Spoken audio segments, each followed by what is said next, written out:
So I've just sold this card here. It is a Weiss Schwarz trading card. So every set they do is usually based around different anime. This one being Sword Art Online, but this is actually a trophy card. There are only 48 copies of this card in the world. I bought this raw. It got graded a Gem Mint 10, and I'm actually selling it and making a loss of £1,350, which is about $1,750. So I paid £2,300 for this, and I've just sold it on eBay for £950, about 2.5 years later. So I've owned this for about 2.5 years. I generally don't sell cards when they go down in price. I usually just keep hold of them, but obviously this one, you know, has a fair amount of value behind it. So yeah, I'm just going to go into talking about why I'm selling it at a loss. And I think just recognizing losses, like I think on YouTube everyone's talking about this going up, I made this much, my collection's worth this much, and it's always that kind of positive side. And I feel like maybe people don't always talk about the losses, and you have to accept, if you're collecting, investing, or both, there's going to be things that you win, there's going to be things that you lose on. You just hope that the W's outweigh the L's, and that's kind of what the video is about. And also talk about like why I'm actually selling it. So let's just put you guys down and let's chat about this card. I actually had 3 copies of it. This is my last copy. Let's just adjust this a bit. This is actually my last copy. I was just going to keep this one. But yeah, it's a trophy card, regional champion. It says 2020 stamped on it, but actually this was awarded in 2022 because 2020 got cancelled because of COVID and things like that.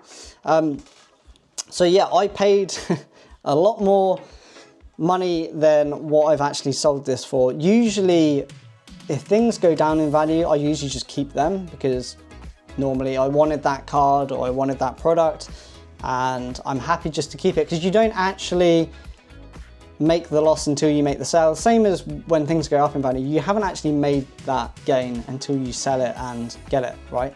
So why am I selling this now when generally I just would keep it? There is a lesson learned here for myself and maybe for you guys from what happened with these cards. I had 3 of them. One of them got PSA 9. PSA actually damaged the card but didn't emit it. To be honest, it still would have been a PSA 9, but it's now just like a weak PSA 9 if I'm honest. But they definitely added damage to the card. There was whitening, and they basically made that whitening bigger. And then I also had a BGS 10. So I got this in a BGS 10. I bought 3 copies of the 48 that were available. Well, obviously not everyone probably sold their copies who won at their tournaments and things like that. But yeah, so I owned a fair few of these. And yeah, this is the last one to go. Obviously the other 2, I think one of them I kind of broke even on, and one of them I made a bit of a loss. But yeah, this one in particular was the first one I picked up, and it was the one that I paid the most for. And this kind of ties into other card games. It's all kind of the same. It's the same as when a new set comes out. It's like first to market. There's usually a premium there, and that's kind of what happened with this card.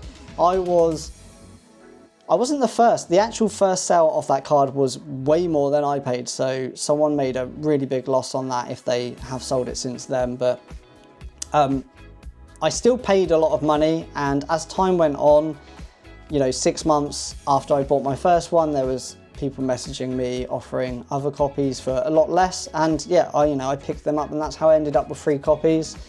But overall, that's a few thousand, right, spent on these cards, and I've come away at a loss. Now, I'm selling it because I purely just kind of want the money out. I don't really see it changing much in value over the next few years. And yeah, with these trophy cards, these Spring Fest regional trophy cards are awarded every year. There's a new one. There's one for the winners. You've got other cards, participation cards. Sometimes there's like top 10, top 5, top 3, something like that. So there kind of are a fair few trophy cards and cards that get awarded out over the years. There's also like world promos, world trophy cards and things like that. And Weiss Schwarz is very niche. It's a very niche trading card game, and even more so here in the UK. Like, it is super, super niche here. I'd say a lot of people kind of just collect a few sets here or there of shows that they like, or they might open a box here or there of a show that they like, rather than, you know, collecting every set, playing the game. You know, I really just would have no idea where to play the game if I wanted to get into it based on where I live here in the UK. I've got absolutely no idea, let alone trying to find a physical shop that stocks booster boxes and things like that. It's just such a niche card game. So yeah, I bought as these trophy cards were first getting awarded at these events. These events usually happen over a few months. So, you know, it's kind of similar to first to market with, you know, like things like Pokemon. A new set comes out 99% of the time, that first weekend or that first week of release, the prices are usually highest if you look at it from maybe the first 12 months of the set coming out. The prices are usually highest 99% of the time compared to a month after, 3 months, 6 months, 9 months after. Generally speaking, that's usually how most card games go, and it's pretty much the same for these kind of trophy cards. You know, the ones that are awarded, the people who get them out first, generally speaking in Weiss Schwarz, that, you know, they get the premium, they sell for the best price for the first few that hit the market. Now, long term, obviously things are different. Perhaps things could go up really long term, but you know, I've owned this for 2.5 years. I had 3 copies, and don't get me wrong, I absolutely loved these cards when I got them. I was so excited for them. I really felt like I owned something incredibly special. But as you know, if you're a collector as well, things change over time. Once you've owned it for a long time, that novelty sometimes wears off, that excitement wears off because you're used to seeing it, you've had it. I mean, I actually think I'm quite different as a collector. I feel like a lot of collectors generally buy and sell quite often. I know a lot of people, I see a lot of people online on social media that will buy a card and it's like a grail card for them, and it's something they've been chasing for a few months, and literally a month later they then sell it because they've now picked this new goal or this new card that they want to chase after. And I feel like that is the majority of collectors, and I think I'm in the minority where I generally don't often sell. I buy way more than I sell, and when I keep things, I generally keep them for a long time. I've still got Pokemon cards like that I've owned since 2018, 2019. We're talking vintage, like Shining Charizard, first edition Charizards and things like that. I still own those cards and I still have them, but I think most collectors would have already exchanged them at different points throughout those past 5 years. So I have owned this card, you know, 2.5 years, and I just think at this point in time, I don't really see it changing in price. Raw, this card is worth about $1,000, and it's been that way, I'd say, for maybe the last year and a half, or even maybe pushing 2 years at this point, but I really don't see it changing in value. And I just want to talk a little bit about Weiss Schwarz in general, because I do feel like there's been a bit of a drop off in terms of collectors over perhaps the past 2 years at this point. So Weiss Schwarz had a bit of a boom in like 2021, around the time that Disney 100 came out in Japanese and things like that, and maybe about 6 months before that, there was a lot of people getting involved in Weiss Schwarz, a lot of high-end collectors, especially that I know through social media and Instagram and things like that. There were quite a few people that were buying very high-end items, things like trophy cards, things like the Grail, sort of like my SP card and things like that, spending thousands and thousands and thousands. Now, fast forward to now, a lot of those people that I knew as high-end collectors in Weiss Schwarz, I don't really think they're in it anymore, if I'm honest. Don't get me wrong, just because people aren't posting things doesn't mean they're still not involved. But I see what they post, and at the end of the day, a lot has changed in those last 2 years, right? Weiss Schwarz, if you wanted anime cards in English, Weiss Schwarz was pretty much the go-to. You know, that was your option. You had signed cards with the signature of the voice actors on them, and it was really good for that. But since then, we've now had the One Piece TCG come out. And when that came out, I did notice a lot of high-end Weiss Schwarz collectors moved to One Piece. And then you had Union Arena, which released in Japanese, but it was the same concept as Weiss Schwarz, just with more mainstream casual anime shows like Demon Slayer, Jujutsu Kaisen.